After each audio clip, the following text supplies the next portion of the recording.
Dear students, आज का topic है एडवर्ब क्लॉज ऑफ पर्पस। इसके अंतर्गत हम ये देखेंगे कि दो वाक्यों को एक कंजंक्शन के माध्यम से जोड़कर एक नया वाक्य जिसमें एक एडवर्ब क्लॉज है वो कैसे बनाया जा सकता है। इस कैटेगरी के अंतर्गत हमें 3 कंजंक्शंस दिए जाएंगे। उसमें से पहला है सो दैट, दूसरा है इन ऑर्डर दैट और तीसरा है लेस्ट। अब हम एक एग्जाम्पल को देखें। ही स्टडीज़ वेल, ही में पास। इन दोनों वाक्यों को हम जोड़ सकते हैं और इसको जोड़ने के लिए हमें सबसे ज़्यादा जो प्रचलन में है सो दैट को यूज़ किया जा सकता है।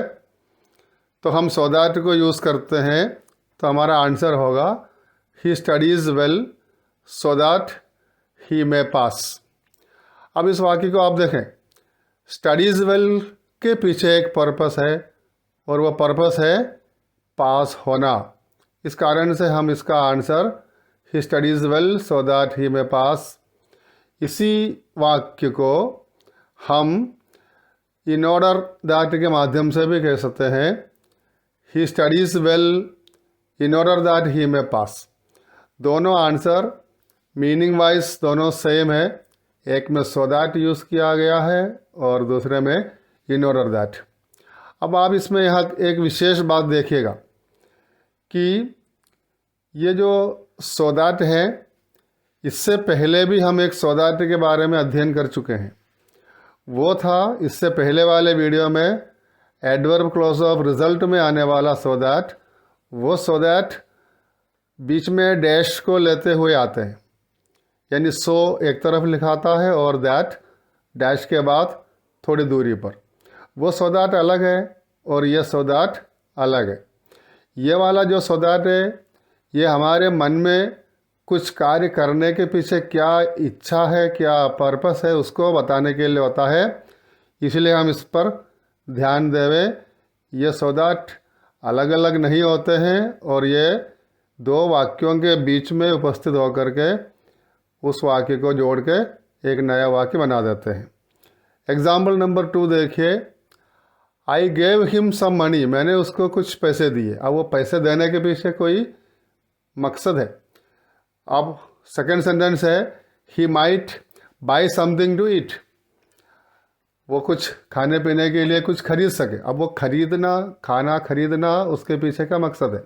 अब उसका आंसर है I gave him some money so that he might buy something to eat, या फिर I gave him some money in order that he may buy something to eat. अब तीसरा नंबर देखिए।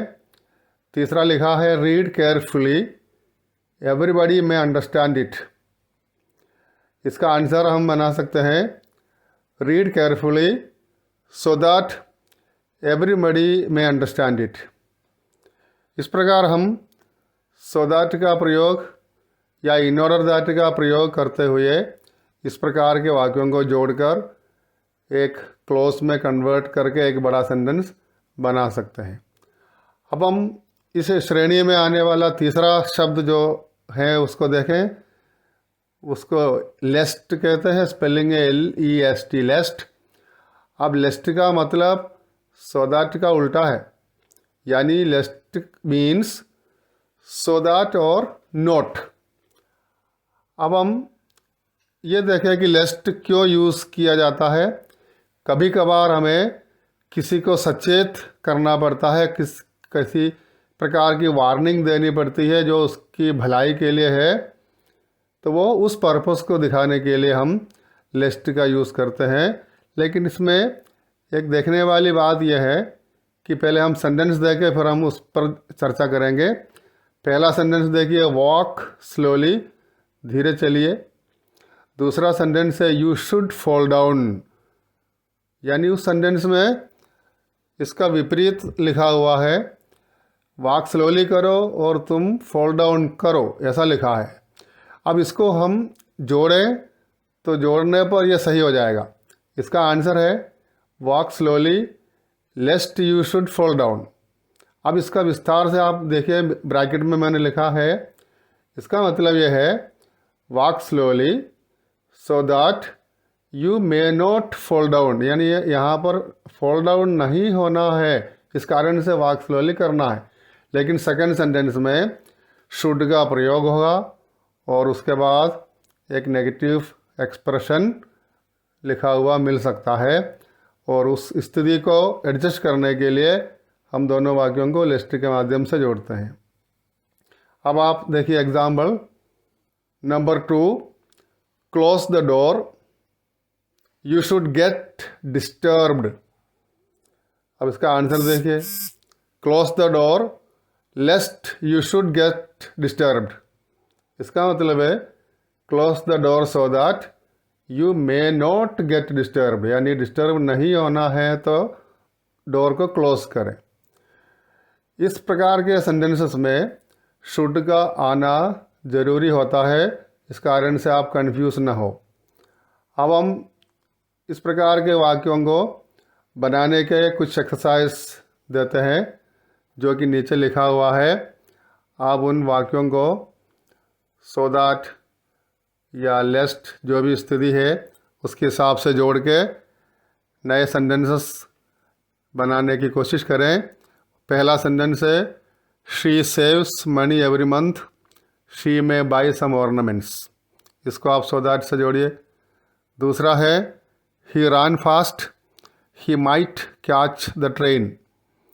तीसरा है take some safety measures you may be safe from falling ill. इन तीनों वाक्यों को सो दैट के माध्यम से जोड़ के देखिए। अब आप सेकंड वाला देखिए, combine the following sentences using lest. पहला वाक्य है hide fast the enemy should catch you. दूसरा है prepare well you should fail in the exam. इन दोनों सेंटेंसेस को लिस्ट के माध्यम से आप कंबाइन करने की कोशिश करें। अब इसके नीचे इन सभी सेंटेंसेस का कॉम्बिनेशन दिया हुआ है। आप आपके आंसर को इस कॉम्बिनेशन से एक बार ज़रूर मिला के आप देखें और ये पता लगाएं कि आपने इस प्रकार के क्लोज बनाने के तरीका सीखा है या नहीं। Thank you very much.